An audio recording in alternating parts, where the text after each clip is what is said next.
And so the emperor had purchased the finest garments with all the gold that could be purchased from the treasury.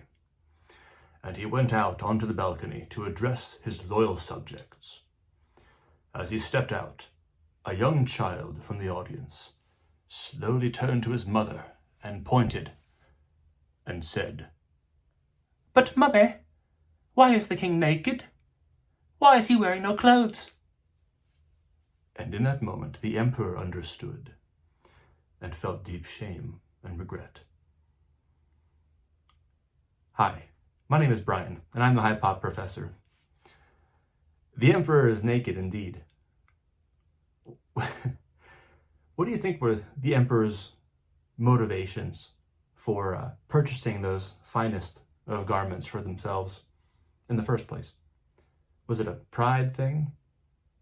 Bragging rights? Ego? Maybe a little column A, a little column B type thing? You know, the PSA 10 tax is paid for probably similar reasons.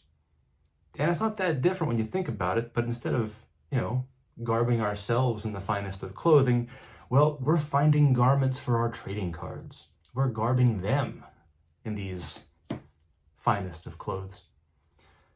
Only the difference is, because 9s and 10s basically look the same, I can't really tell the difference without a jeweler's loop, and PSA apparently can't either, with the number of times that cracking and resubmitting happens and their inconsistencies. They look so similar, but the prices are so astronomically different that it's just a head scratcher for me. It really is. And I feel like the emperor's naked. That's what I feel like. I feel like we're not using our eyeballs anymore. You know who uses their eyeballs, though? Vintage collectors. They use their eyeballs because they understand that you can find great quality cards, great looking cards in a 3. Yeah.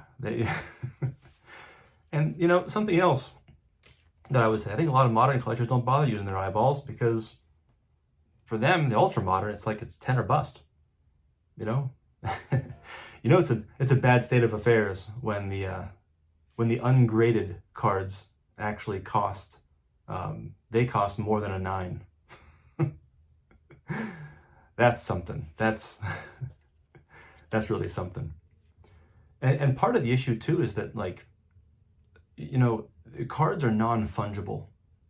Dollar bills, it doesn't matter what dollar bill you have. The vending machine is going to take any one you put into it just the same. And the hobby, it's like half of the hobby acts like all these cards, these graded cards, are fungible, and the other half doesn't, like they know better. And of course, once again, vintage collectors are on the cutting edge here, and they actually understand. They have a greater understanding than ultra modern collectors here, because they can tell you, you take 2 PSA 6s, and one of them can have fantastic centering. One of them can have, maybe it's a 6 because it's got, some rounded corners, or maybe it's got registration issues, or maybe it's a little bit of a diamond cut, or maybe there's a 3 because it's got some paper loss, just a little bit of it, or maybe it's got staining or whatever it might be. It's like, yeah, you can't just replace, the same grade of card may look very, very different. It might. But it's funny because all of the companies that use sales data and create sort of what we're now using as a price guide, sort of, whether it's VCP, Card Ladder, Market Movers, whatever. To a lesser extent, eBay completed sales, but that's still not really, the point is, we think we can get comps for these things by looking at that. But really, that's sort of the average looking card in that grade. Within every grade, there's going to be above average and there's going to be below average. And depending on how above average or how below average, yeah, we're going to get, like I said before, we're going to get some variance, some variety in what those cards will command. So I would encourage us to, let's not be the emperor any longer. Let's be the kid. Let's use our eyeballs. And so I have a little exercise for us to help us use our eyeballs. And in fact, I'm going to ask you to use your eyeballs and turn those to a couple of cards we have for side-by-side comparison. Again, very similar looking cards. Both mint cards. One of them may have an extreme premium. And does it make sense to pay that? Well, let's turn the camera around and test out your eyeballs. Okay, let's take a look at two identical cards that we have here. And the card in question is a 2003 Topps Finest Refractor for Greg Maddux. And we have two viable options here to pick from. And the question is, according to your eyeball, which one would you take? You can take one of them for free. Which one do you pick?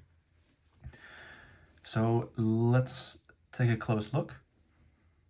And let's get it to focus a little bit. There we are. And we can see, looking at these top corners are really lovely. And surface appears to be really great. Let's look at these bottom corners.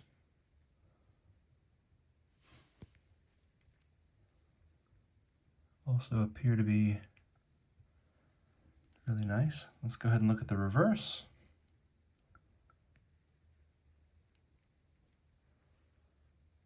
And so, maybe a touch, very, very small touch on that bottom right corner, but that's really quite minor in the grand scheme of things. Okay, so here is card number 1. All right, now, that being said, you also could choose card number 2. So let's take a look at this one. And this one, yeah, corners look pretty good. Got a nice shiny surface here. Bottom corners look pretty good as well. And let's check the reverse on this one. Okay. Bottom left corner looks pretty good, but this bottom right has a pretty big touch of white right there. Now, to be fair, the other one had a little touch on it also, but I think this one is a little bit bigger of a touch of white there. And everything else looks basically as it should. So, according to your eyeballs, well, card number 1 or card number 2, which one looks better? Which one would you pick? Now, some of you out here might pick card 1. Some of you out here might pick card number 2. But I think regardless of which one you like the look of better, I think it's pretty safe to say that both cards are in comparable condition. Both cards are beautiful. Both cards are delightfully shiny and scratch-free surfaces. And aside from a touch on one back corner, both of them are basically mint. Except that, you know, at a show or online, you can pick up a card like this for, I don't know, 10, 15 bucks, maybe 20. But you can pick up it right now on eBay. There's a listing for under $10. You can pick one up. And this is a card that I actually just sold today. And I sold this card for over $200. That's right. That is a 20x premium. Why? Well, you know, because people don't want to use their eyeballs and they would like to buy a card. Here, let's remove this as well. See, here's the thing. You know, people like to think of cards, sports cards, and grades in these cards. They like to think of them as fungible, meaning just like a dollar bill or a coin, that they don't really matter. A PSA 9 is a PSA 9. A A PSA 5 is a PSA 5. A PSA 10 is a PSA 10. Except that they're non-fungible. They are not. Just because something says it's a PSA 9 or a PSA 10, that doesn't make it an equivalent condition to every other PSA 9 or PSA 10 out there. It just doesn't. That's not the way that sports cards work. Okay, so there's your first example. Okay, now, what if we tried this exercise again? All right, so we have card 1 and we have card 2. Let's take a look, see which ones we like. So here's card 1. Let's use our eyeballs. Okay, another glorious glossy shine. Got some really nice corners here. Maybe a thing on the edge. Hard to tell if that's on the case. I don't think it is. You know, it might be. That's actually also on the case, I think. Yeah, it's a really nice, clean card. Can't really tell. Is that something on this bottom corner? A little touch? The merest hint, suggestion of a touch? I don't know. Let's take a look at the back. This is a mirror image card from 99 Bowman's Best. Yeah, maybe that is a little touch on that corner there. I mean, it's really minor. Maybe a little spots here. Just a little bit. Yeah, tough to say. Yeah, there's our atomic refractor. So yeah, card 1, looking pretty good. How about this card number 2? Let's take a look at this one. See how we feel about this one. We got some sharp corners, got a beautiful shine. Okay, now this does, we do have a little pock mark, looks like, right there next to the glove. And so those little dimples, little pock marks will sometimes happen on refractor cards. It's true. Or just chromium cards in general. Yeah, it's a little. All right. And hard to tell if that's something on the corner or not, but this corner looks better than the other one did anyway.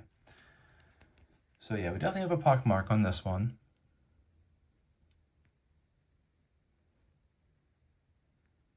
But aside from that,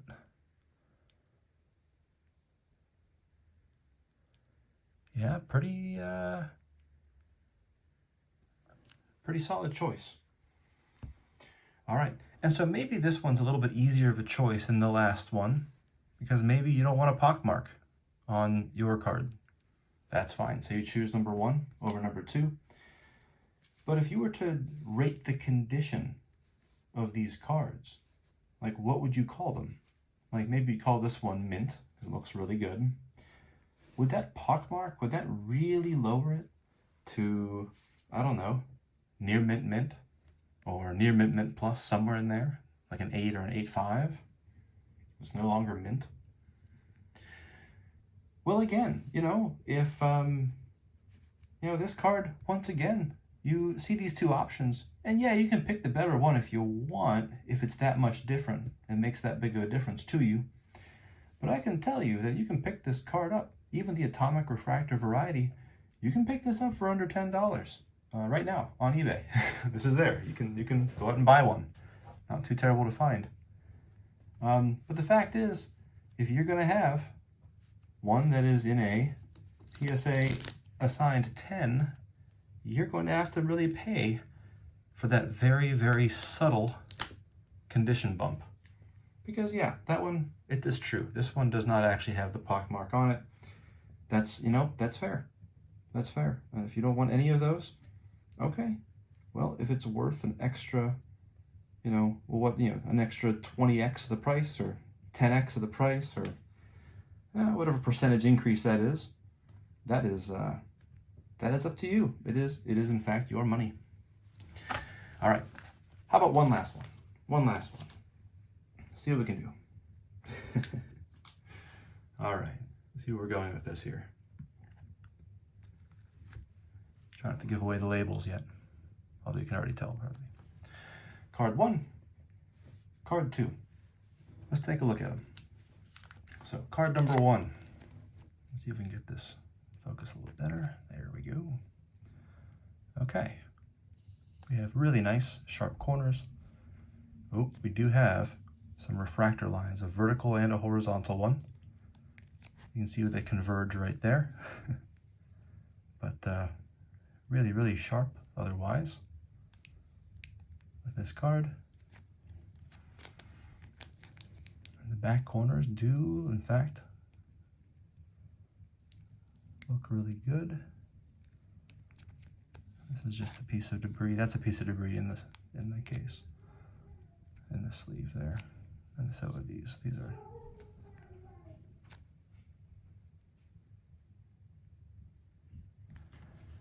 All right, got a good look at that one. And how about this one? And looking at this,